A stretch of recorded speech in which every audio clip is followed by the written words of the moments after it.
Jangan lupa subscribe YouTube channel Metro TV News dan jangan lupa nyalakan notifikasinya.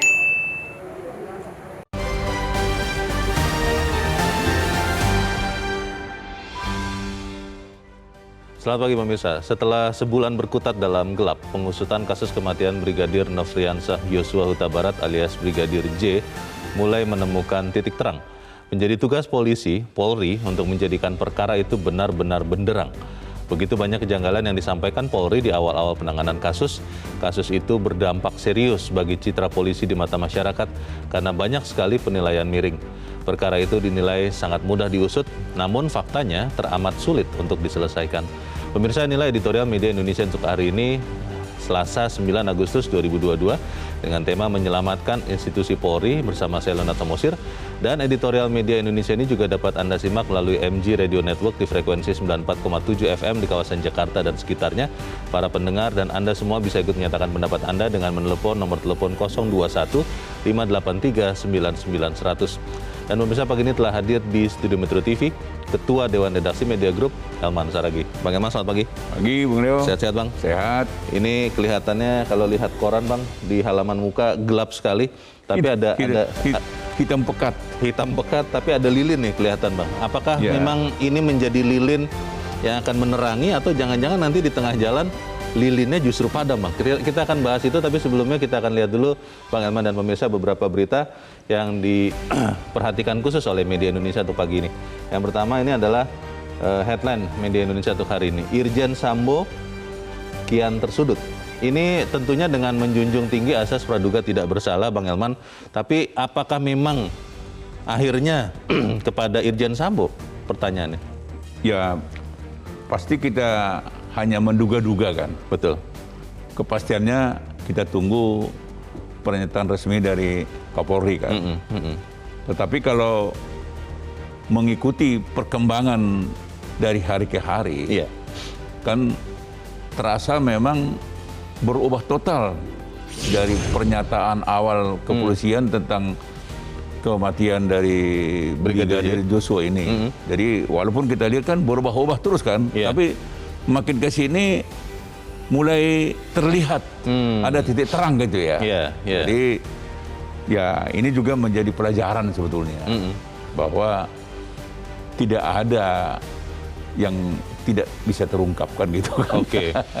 Ini juga menjadi sesuatu yang ya menyedihkan ya sebetulnya. Sangat menyedihkan dan memilukan. Betul, karena tadinya kita berharap di Kepolisian Republik Indonesia ini tidak mungkin terjadi seperti ini, tapi ternyata terjadi juga, Bang. Ya, terjadi dan mudah-mudahan tidak terulang lagi. Baik, kita akan bahas itu nanti lebih jauh, Bang Elman dan pemirsa, di editorial Media Indonesia. Dan kita beralih dulu ke berita selanjutnya. Kali ini dari halaman 3. Ini terkait dengan pemilu 2024. Miris Bawaslu, Badan Pengawas Pemilu, di 7 provinsi tidak punya wakil perempuan. Ini saya juga baru mengerti nih, Bang Elman, bahwa ternyata di penyelenggara pemilu pun harus ada wakil perempuan. Bagaimana maksudnya, Bang? Iya, ya aneh juga ya.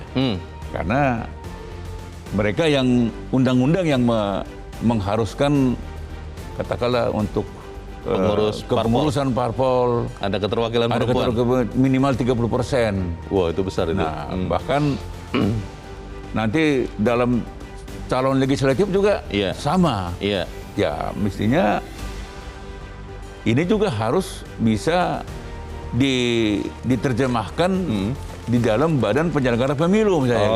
Ya mestinya kan begitu. Logikanya begitu. Logikanya begitu kan. Karena supaya simetris dia kan, sama. Nah, ini loh gitu kan. Tapi kalau ini terjadi ya memang patut kita sesalkan gitu ya.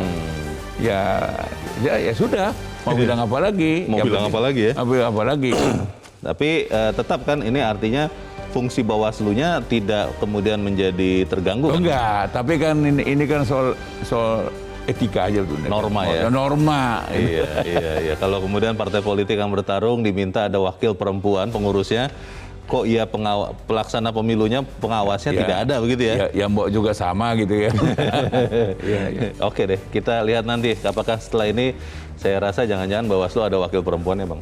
Kita Ke berita selanjutnya kita ke halaman 2, ini terkait dengan kasus Brigadir J.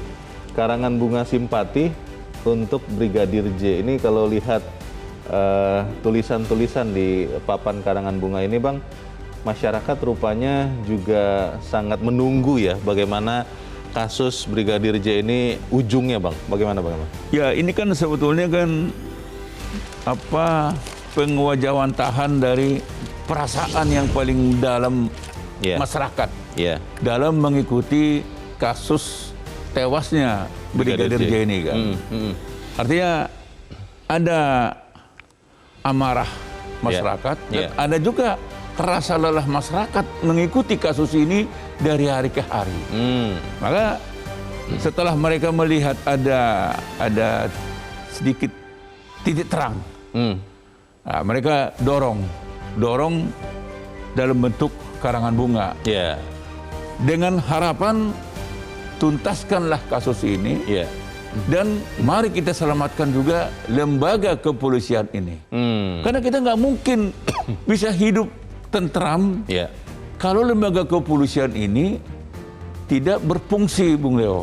Itu udah pasti. Dan doa kita kasus ini tidak boleh sampai membuat lembaga kepolisian itu menjadi buruk, apalagi terpuruk gitu. Jangan. Itu harapan kita bersama, dan itu juga yang dibahas di dalam editorial Media Indonesia untuk hari ini, menyelamatkan institusi Polri.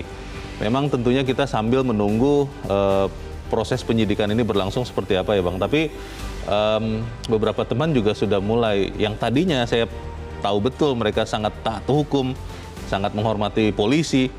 Mereka mulai berkata begini, Bang.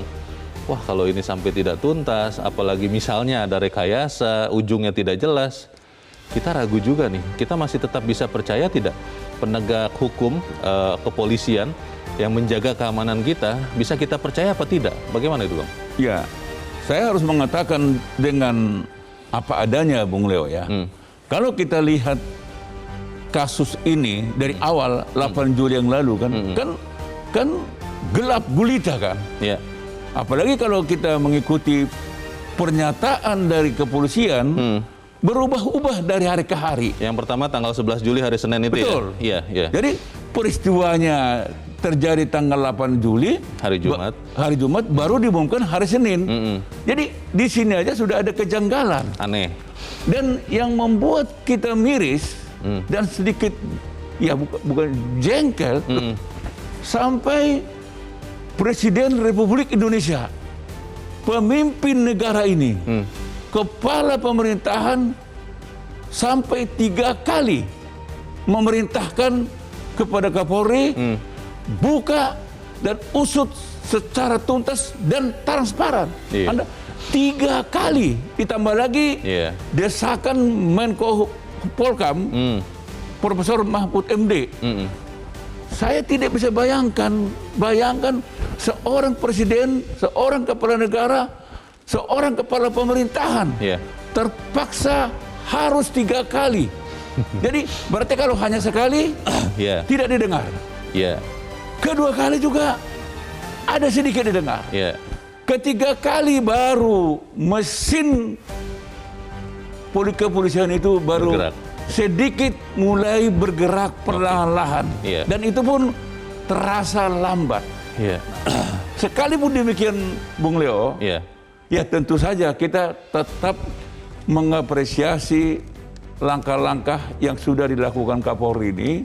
Walaupun rakyat masih tetap menganggap lambat dan kurang cepat. Apakah memang karena kepolisian menggunakan pepatah alon-alon asal kelakon? Wah, saya nggak tahu itu. Pelan-pelan yang penting selamat, atau memang ada semangat korsa yang juga dijaga? Tapi bisa, kalau terlalu alon-alon bisa kecebur loh ke laut. Itu dia. Tapi kita akan bahas itu, Bang Eman dan pemirsa. Nilai editorial Media Indonesia untuk hari ini, Selasa 9 Agustus 2022, menyelamatkan institusi Polri.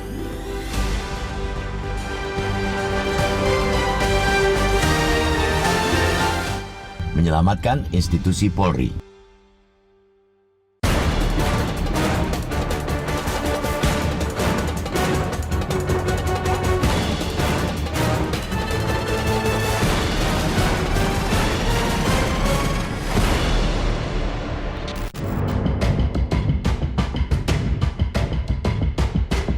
Setelah sebulan berkutat dalam gelap, pengusutan kasus kematian Brigadir Nofriansyah Joshua Huta Barat alias Brigadir J mulai menemukan titik terang. Kini menjadi tugas Polri untuk menjadikan perkara itu benar-benar benderang. Brigadir J dibunuh di rumah dinas mantan Kepala Divisi Profesi dan Pengamanan Polri, Irjen Verdi Sambo, di Bilangan Duren 3, Jakarta Selatan pada 8 Juli. Kematiannya mencuatkan spekulasi luar biasa, juga keraguan tiada tara di kalangan masyarakat. Profesionalitas Polri pun disorot tajam akibat ketidakprofesionalan sebagian anggotanya. Bau busuk penyebab kematian Brigadir J menguar kemana-mana. Begitu juga kejanggalan disampaikan Polri di awal-awal penanganan kasus itu. Publik bertanya-tanya, kenapa Polri baru membeberkan perkara itu 3 hari setelah kejadian? Publik berkasakusuk, kenapa CCTV di rumah Jenderal Polisi rusak, mati, tapi di hari ke-9 hidup lagi? Tanda tanya besar, sangat besar. Juga mengemuka kenapa Barada Richard Eliezer atau Barada E bisa menggunakan senjata Glock 17 untuk adu tembak dengan Brigadir J. Bukankah Glock hanya untuk perwira? Pernyataan awal Polri sebatas katanya, meski katanya didasarkan pada hasil penyelidikan. Katanya, Barada E baku tembak dengan Brigadir J setelah mendengar teriakan istri Sambo, Putri Chandrawati. Katanya, Putri dilecehkan oleh Brigadir J sehingga berteriak. Masih banyak lagi katanya, tapi masyarakat tak percaya begitu saja. Sulit disangkal, kasus tersebut berdampak serius, sangat serius, bagi citra polisi di mata masyarakat. Banyak sekali penilaian miring, sebab perkara itu dinilai sangat mudah diusut, tetapi faktanya teramat sulit untuk diselesaikan. Yang mudah dibuat rumit, yang cepat dibikin lambat. Pada konteks itu, kiranya kita patut mendukung langkah Kapolri Jenderal Listio Sigit Prabowo yang punya komitmen tinggi untuk menuntaskan kasus yang terjadi. Dia membentuk tim khusus, lalu memutasi 25 anak buahnya. Kapolri belak-belakan pula bahwa ada ketidakprofesionalan anggotanya sehingga pengusutan berjalan sesat. Kapolri juga tegas bersikap dengan menonaktifkan Irjen Sambo. Jenderal Polisi Bintang 2 itu kemudian bahkan dicopot dan ditempatkan di Rutan Makobrimob karena diduga melanggar kode etik. Dia kini diselidiki atas kemungkinan terlibat dalam tindak pidana kematian Brigadir J. Tim Sus bentukan Kapolri pun sudah menetapkan 2 tersangka, yakni Barada E dan Brigadir Ricky Rizal. Brigadir Ricky yang ajudan istri Irjen Sambo dijerat pasal pembunuhan berencana. Meski lambat, gerak Kapolri dan jajarannya bolehlah diapresiasi. Tetapi apa yang mereka tunjukkan masih jauh dari cukup. Jelas, sangat jelas. Indikasinya ada pelaku lain dalam pembunuhan Brigadir J. Dalam pengakuannya belakangan ini misalnya Barada E terang-terangan mengatakan diperintah oleh atasannya untuk menembak Brigadir J. Dia juga menyebut sebenarnya tidak baku tembak. Dikatakan pula Irjen Sambo ada di lokasi saat kejadian. Padahal dalam kisah sebelumnya Sambo disebut pergi untuk tes PCR. Betul bahwa Barada E memang bersalah, tapi kesediaannya untuk buka-bukaan patut kita hargai. Dia siap menjadi justice kolaborator. Dia harus dilindungi agar pengakuan-pengakuan terus diucapkan sehingga kebenaran bisa terkuak nanti. Jika salah satu pelaku sudah membuat pengakuan, tak ada lagi alasan bagi kepolisian untuk kembali berlama-lama menuntaskan perkara. Penyelesaian kasus ini tidak boleh berhenti di Barada Eliezer dan Brigadir Ricky. Pedang hukum harus pula menebas pelaku-pelaku lain, siapapun dia, termasuk otak di balik kematian Brigadir J, setinggi apapun pangkatnya. Presiden Jokowi sudah beberapa kali meminta agar kasus itu diungkap dengan sejujur-jujurnya. Kiranya Presiden tak perlu mengulangi permintaan itu lagi. Masyarakat pun sudah lelah, muak dengan gerak lambat dan aksi tipu-tipu untuk menutupi apa yang sebenarnya terjadi. Saatnya kasus kematian Brigadir J diselesaikan demi keadilan, juga demi menyelamatkan kredibilitas institusi Polri.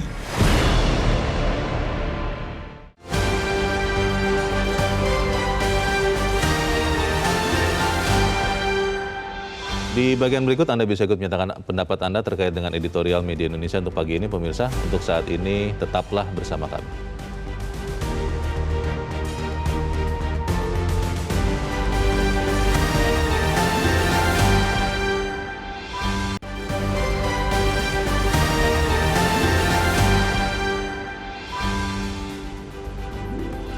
Terima kasih pemirsa, Anda masih bersama kami di Editorial Media Indonesia. Dan Bang Elman, sebelum kita berdiskusi Bang, kita mau bertanya juga dengan pengamat kepolisian. Saat ini kita sudah tersambung lewat telepon dengan pengamat kepolisian dari Institute for Security and Strategic Studies atau ISES, Bambang Rukminto. Pak Bambang, selamat pagi.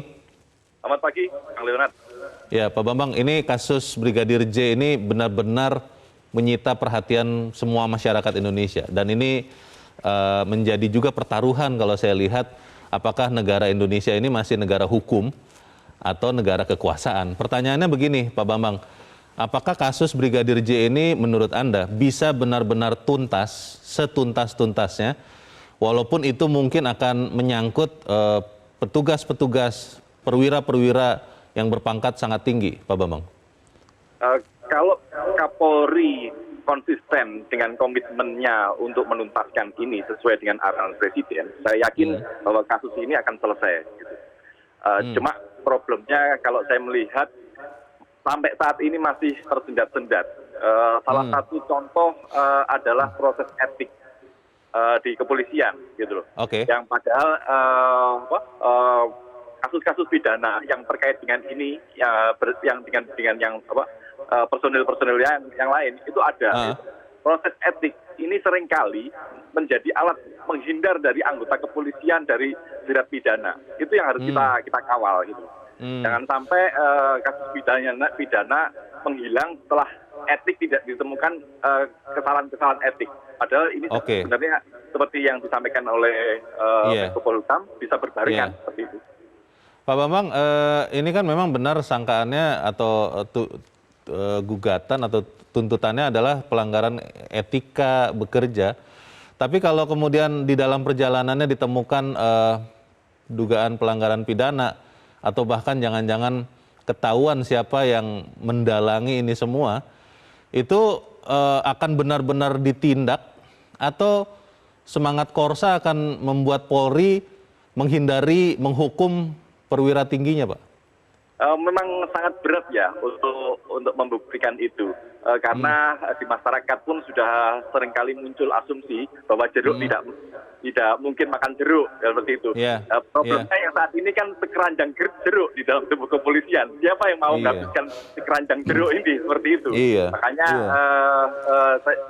sering saya sampaikan bahwa semangat Satya Prabu di kepolisian itu sudah harus disingkirkan, kecuali di Brimob ya, Satya Prabu. Setia kepada pimpinan itu harus disingkirkan, karena polisi harus profesional dan satya pada peraturan, artinya harus satya dharma. Gitu. Ya. Jadi kita tetap percaya ya kepada komitmen Polri. Kalau kita lihat Kapolri sekarang sudah mulai bergerak langsung memimpin pengumuman-pengumuman. Ini berarti akan tuntas setuntas-tuntasnya ya Pak Bambang ya? Harapannya seperti itu. 11 Agustus nanti harusnya tuntas. Oke, pertanyaannya ada satu lagi Pak, ini pertanyaan terakhir.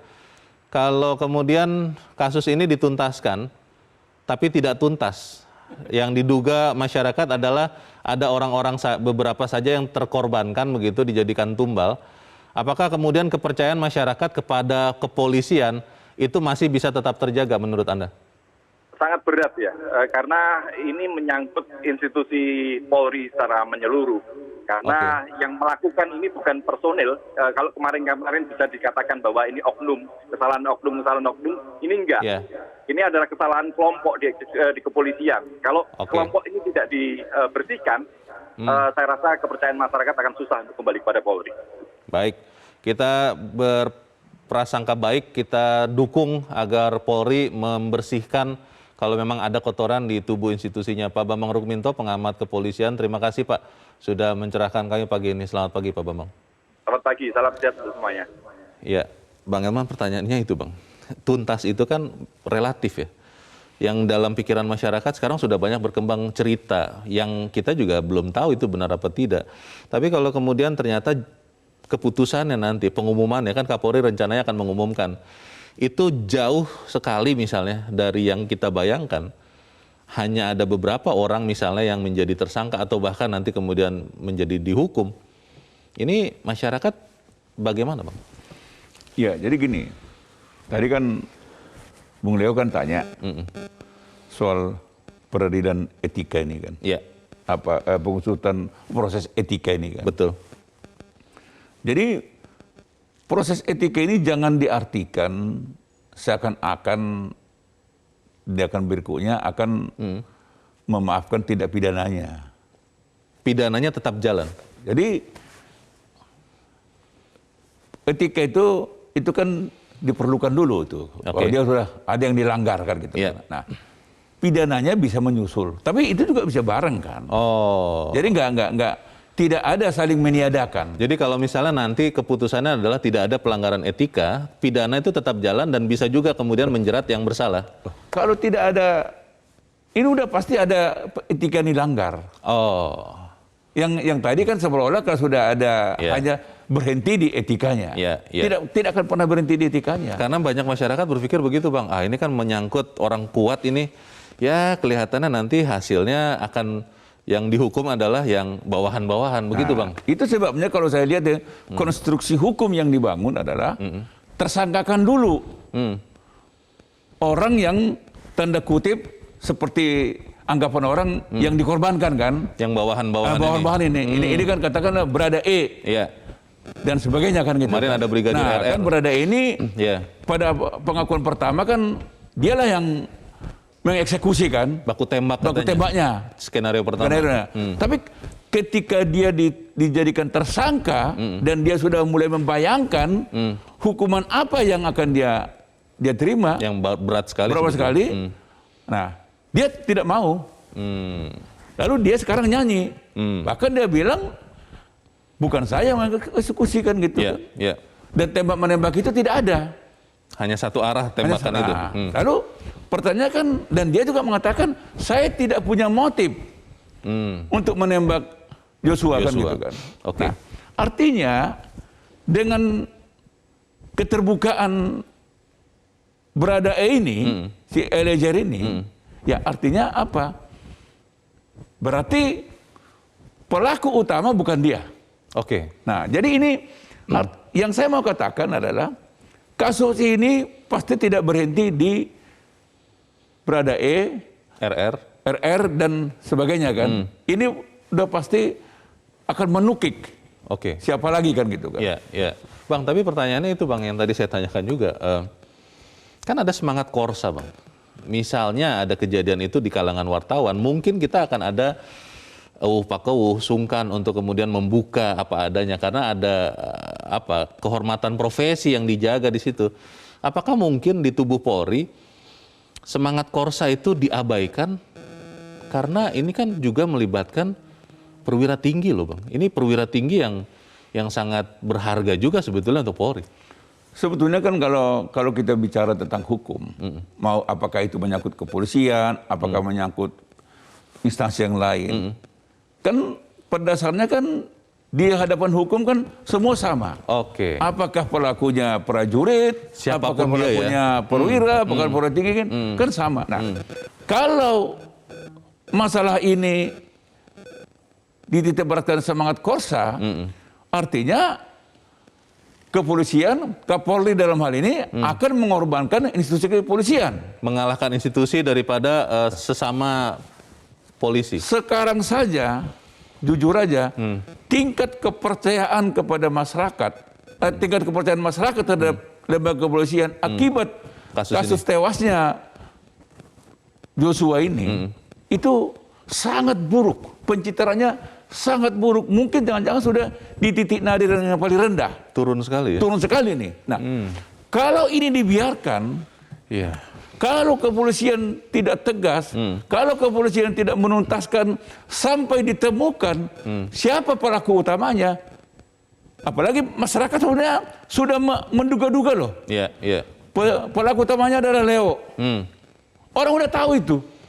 Meskipun ceritanya dibuat bahwa bukan saya yang melakukan itu. Nah, orang udah tahu sekarang. Tinggal masyarakat sebetulnya tinggal menunggu kapan diumumkan. Dan kalau diumumkan adalah Leo. Nah, sampai saya katakan tadi Presiden 3 kali merasa perlu memerintahkan agar kasus ini dibuka secara transparan, secara jujur. Ya kalau perintah Presiden ini tidak lagi dipandang oleh Kapolri hanya karena untuk membela semangat Korsa, ya artinya ya kepolisian ini sayonara kan gitu kan. Jadi saya sangat yakin Kapolri tidak akan mau mengorbankan citra kepolisian hanya untuk membela seorang Jenderal Leo. Baik. Apakah itu bisa kita lakukan? Kita akan bahas di bagian berikut. Bang Elman dan pemirsa tetap bersama kami. Editorial Media Indonesia segera kembali.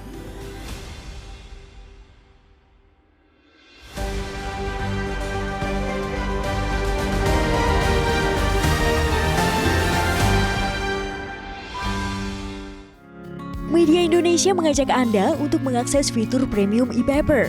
Dengan sajian konten berbasis intelektual dan meneguhkan kebangsaan, Media Indonesia tampil dengan lebih dinamis melalui e-paper Media Indonesia yang dapat Anda akses kapan saja, di mana saja. Caranya mudah, download aplikasi Media Indonesia di Android atau ketik link epaper.mediaindonesia.com atau bisa scan QR code pada layar kaca Anda. Klik tab e-paper di bagian samping layar tablet Anda, daftarkan data diri, serta pilih paket berlangganan e-paper Media Indonesia sesuai dengan kebutuhan Anda. Nikmati juga bonus spesial tambahan 4 halaman rubrik fokus setiap hari. Semua bisa Anda dapatkan hanya di e-paper Media Indonesia. Untuk informasi lebih lanjut, hubungi customer service di nomor 0811 1201 2018 atau kunjungi media sosial @Media Indonesia. Media Indonesia, referensi bangsa. Terima kasih pemirsa, Anda masih bersama kami di Editorial Media Indonesia, dan sebelum kita lanjutkan diskusi, Bang Elman, kita akan dengarkan dulu pendapat dari pemirsa. Kita sudah terhubung dengan pemirsa Metro TV di Jakarta, di kawasan Pejaten, ada Ibu Ong Mehwa. Ibu Ong, selamat pagi. Selamat pagi Bang Leo, selamat pagi Bang Elman. Assalamualaikum warahmatullahi wabarakatuh. Waalaikumsalam warahmatullahi wabarakatuh. Bu Ong, bagaimana pendapat Ibu, Bu? Singkat padat saja, silakan Bu Ong. Iya, sebulan peristiwa ini meninggalnya Brigda Joshua. Ya. Perkara ini mudah tapi gelap Bang Leo. Pekat. Mudah diusut tapi sulit untuk dibuka. Karena apa? Ya. Institusi polisi sendiri menyembunyikan. CCTV katanya hilang. Brigjen Sambo katanya PCR.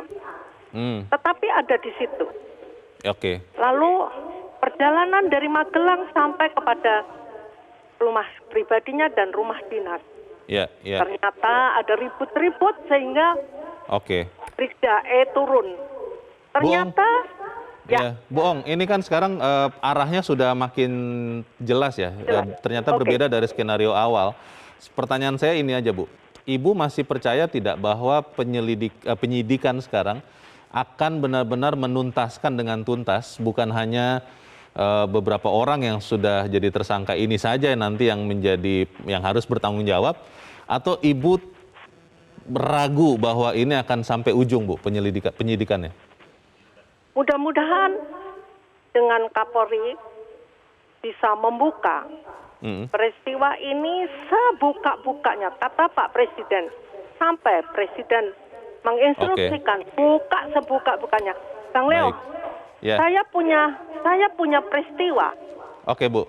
Jadi Ibu Ong percaya bahwa polisi akan menuntaskan kasus ini ya. Baik, terima kasih Ibu Ong Mehwa di Pejaten, Jakarta untuk pendapat Ibu. Selamat pagi, Bu. Di belakang Ibu Ong ada Ibu Indra di Cirebon, Jawa Barat. Bu Indra, selamat pagi. Selamat pagi Bung Leonard Samosir dan Bung Elman Saragi.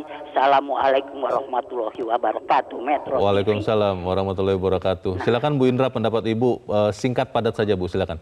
Ya, ini tadi Bung Elman dan Bung Leo mengatakan ternyata hal-hal yang diduga tidak mungkin terjadi di Indonesia ini. Nah, itu bagian dari tangan Tuhan untuk menegur manusia, memperlihatkan apa yang sebenar-benarnya di hadapan seluruh masyarakat. Ini yang terjadi sekarang. Nah, kita lihat sebetulnya kepercayaan masyarakat kepada institusi Polri ini sedang ke arah kebaikan, walaupun masih ada was-was sedikit-sedikit. Tapi dengan peristiwa ini terlihat sekali tadi delegitimasi dan dekonstruksi kepada institusi Polri ini terlihat. Nah, dengan ketidakprofesionalannya, apakah itu menyangkut apa katanya psikopolitik atau psikohierarki tadi antar polisi ya. Nah, tapi dilihat sekarang. Dulu ini kejujuran itu betapa mahalnya. Dulu masyarakat kecil dipaksa untuk mengakui cerita kalangan Bu Indra. Seperti oleh oleh siapa? Brigadir itu. Tapi baik, Bu Indra, sekarang, Bu, pertanyaan saya, Ibu percaya tidak bahwa kasus ini akan bisa tuntas dengan sebenar-benarnya, atau mungkin akan ada skenario yang lain? Ibu masih tetap percaya tidak ini akan dituntaskan? Bisa percaya. Ini adalah pengadilan rakyat. Rakyat tahu semuanya dan presiden saja sudah 3 kali. Jadi insya Allah kelihatan semua. Hanya Bung Leo, harus diperhatikan bahwa lebih baik seorang penjahat lolos dari hukuman daripada seorang yang tidak bersalah dihukum. Itu yang diinginkan. Terima kasih Bung Leo. Terima kasih. Assalamualaikum warahmatullahi wabarakatuh. Waalaikumsalam warahmatullahi wabarakatuh. Terima kasih Bu Indra di Cirebon, Jawa Barat. Di belakang Ibu Indra ada Pak Ondo Silitonga di Bekasi, Jawa Barat. Pak Ondo, selamat pagi. Halo. Pak Ondo Silitonga di Bekasi, Jawa Barat, selamat pagi. Kelihatannya masih belum terhubung. Kita akan ke pemirsa berikut. Dari Tangerang Selatan, Banten, ada Ibu Clara Heni. Ibu Clara, selamat pagi. Halo. Ibu Clara Heni di Tangerang Selatan, Banten. Selamat pagi, Bu.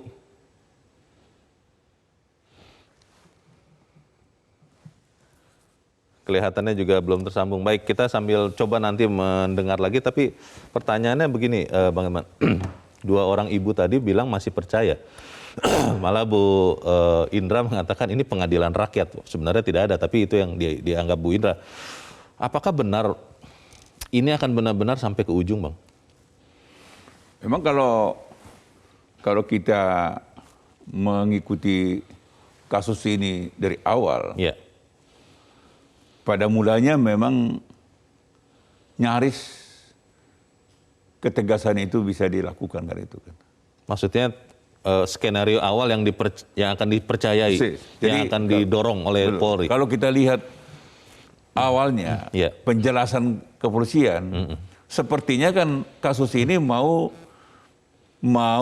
fokus tentang tuduhan pelecehan seksualnya kan oleh almarhum Joshua.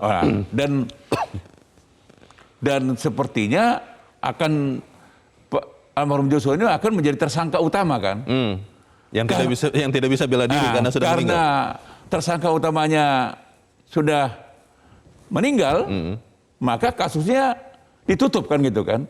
Itu kalau dipercayai itu kasus yang sempurna itu ya sebetulnya. Sempurna sekali itu. Dan selesailah. Bagaimana kenapa dia meninggalkan begitu kan? Betul. Nah, tetapi karena masyarakat mendesak, tekanan publik betul-betul kuat, ditambah lagi pernyataan-pernyataan dari pengamat hukum, dan klimaksnya adalah ketika Presiden 3 kali merasa perlu. Dan Anda bisa bayangkan loh, berarti kalau hanya 1 kali, sepertinya belum. Kedua kali juga, ya antara setengah-setengah. 3 kali baru mereka kaget. Wah. Iya sih. Jadi ini kan sebetulnya kan aneh. Kalau sampai Kapolri tidak tunduk kepada Presiden. Kan aneh kan? Karena kan pembantu Presiden juga. Iya. Tapi mungkin pada saat itu kita bisa rasakan Kapolri sedang berusaha memetakan kasusnya kan. Iya, iya. Jadi dia perlu hati-hati. Itu bisa kita pahami. Ada yang mengatakan jangan-jangan Kapolri mau melindungi juga. Saya tidak percaya itu. Saya tidak percaya Kapolri mau melindungi penjahatnya. Walaupun itu adalah waktu itu Kadif Propam yang kemudian dengan seluruh divisinya tidak juga, Bang. Sama sekali menurut saya itu jauh. Tetapi Kapolri pasti dengan hati-hati nih. Ya kan, dia perlu tahu sesungguhnya kenapa, apa yang terjadi. Makanya mungkin itu sebabnya agak sedikit lambat kan. Seolah-olah ketika perintah presiden pertama, perintah presiden kedua kok sepertinya seolah-olah. Karena kan juga kalau misalnya kita ingat, Bang, Baradae misalnya, itu kan juga mengubah kesaksiannya kan. Itu kan butuh waktu juga waktu itu ya. Itu yang saya mau katakan. Ketika Kapolri menemukan jalan, udah tersangkakan dulu nih salah satu. Istilah beberapa pengamat katanya jalan memutar. Nah, gitu, jadi ini seperti pepatah kuno, makan bubur panas ala Cina kan gitu kan. Dari pinggir. Dari pinggirnya dulu kan. Tipis-tipis pinggir. Tipis-tipis dulu baru ke tengah. Baru ke tengah. Nah, sekarang jalannya sudah ada kan. Terus langsung dia nonaktifkan 25 perwira kan gitu kan. Tiga pati, perwira menengah dan sebagainya. Bahkan mereka langsung diperiksa dari segi etikanya kan gitu kan. Betul. Nah, bahkan Irjen Sambo langsung dibawa ke Makobrimob kan gitu kan. Nah, jadi artinya saya sangat percaya bahwa Kapolri pasti mampu menuntaskan kasus ini dan pasti bisa. Dan ini sekarang kan titik terangnya kan sudah mulai terlihat, walaupun belum benderang. Ini menjadi kasus yang kalau saya lihat menjadi pertaruhan untuk Polri. Karena ini kejahatan kemanusiaan, Bung Leo. Betul. Kejahatan kemanusiaan. Dan kalau ini tidak tuntas, ini menjadi skandal terbesar di abad ini. Baik, kita harus jeda dulu lagi, Bang Elman, dan pemirsa tetap bersama kami. Editorial Media Indonesia segera kembali.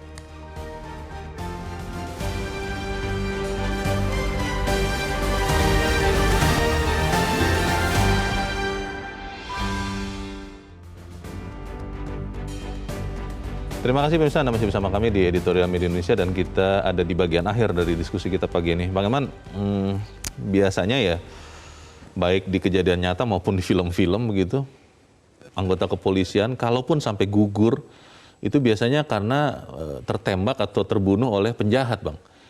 Ini ada anggota kepolisian yang tertembak, terbunuh, belum tahu siapa yang bunuh, apa motifnya, di lingkungan yang sebenarnya harusnya paling aman juga, di rumah pimpinan yang dibantunya. Ini kan mengacaukan logika kita semua, Bang, mengacaukan perasaan kita juga. Jadi gimana itu bisa kemudian dipulihkan untuk menyelamatkan kepolisian, Bang?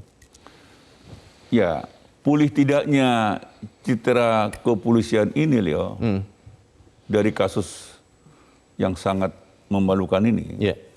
Ini tergantung daripada bagaimana tekad kepolisian juga untuk membersihkan sebersih-bersihnya pelaku kejahatan ini. Jadi tidak boleh satu orang pun yang luput dari bersih-bersih yang akan dilakukan kepolisian. Satu orang pun tidak boleh. Itu kalau saya lihat tim yang dibentuk Kapolri ini, kan pangkat Jenderal Bintang 3 ini kan. Betul. Ada Wakapolri, ada Kabareskrim, ada Irwasu, di atasnya ada Kapolri. Jadi berarti kan bintang nih kan untuk menyelesaikan kasus terbunuhnya Brigadir Joshua kan gitu. Dari jumlah bintang yang memeriksa dan diperiksa itu sebenarnya sudah betul ya? Wah, udah betul ini. Jadi dan kepolisian harus memahami bahwa rakyat, masyarakat tidak bisa lagi ditutup-tutupi. Dibodoh-bodohi. Tidak bisa lagi, kalau vulgarnya itu, tidak bisa lagi masyarakat ini dianggap tolol. Masyarakat ini juga sangat pandai mencari informasi yang sesungguhnya dan menggunakan logika-logika sehat. Kan gitu. Ketika ada yang terbunuh, tertembak, kan berarti ada yang menembak. Ketika ada yang dituduh melakukan penembakan, kan yang pertama ditanya, apa motifnya Leo untuk menembak? Datang Leo bilang, saya tidak punya motif apa-apa untuk menembak Joshua. Lalu dicari, lalu kalau begitu, kalau kau tidak punya motif, siapa yang memerintahkan Leo untuk menembak ini? Oh, karena bisa jadi diperintah ya? Loh, masa tiba-tiba ada orang dardor-dardor nggak punya motif? Bang, ada yang bertanya begini, mungkin karena kita orang sipil ya. Kok bisa sih, kok mau sih diperintah, kalau itu benar ada, untuk melakukan sesuatu yang sebenarnya juga belum tentu benar, atau pasti salah begitu? Jadi logikanya Leo, perintah itu kan tidak datang dari yang diperintah. Pasti lebih tinggi. Perintah itu hanya didengar kalau dilakukan oleh yang punya kuasa. Pasti. Tidak mungkin orang yang tidak berkuasa, yang tidak punya apa-apa, memerintah Leo menembak, tembakan tidak. Nah, itu saya katakan logikanya, ketika ditanya, Leo punya motif? Tidak. Lalu kenapa kau tembak? Siapa yang merintahkan? Nah, Leo akan bilang, si X kan gitu. Ini pasti, ini kan Brada E ini kan udah pasti menyebutkan nama ini. Pasti. Udah pasti. Itu makanya langsung terjadi dipisahkan ini. Jadi yang Brada E Eliezer ini tetap di Mako, ada yang ditaruh di Brimob kan gitu kan. Tapi jadi ini untuk tidak apa? Itu strategi penyidikan juga ya. Nah, sehingga dengan alur pemeriksaan ini Leo, ini kasus ini sudah pasti akan terbuka sebuka-bukanya. Siapa pelaku utamanya?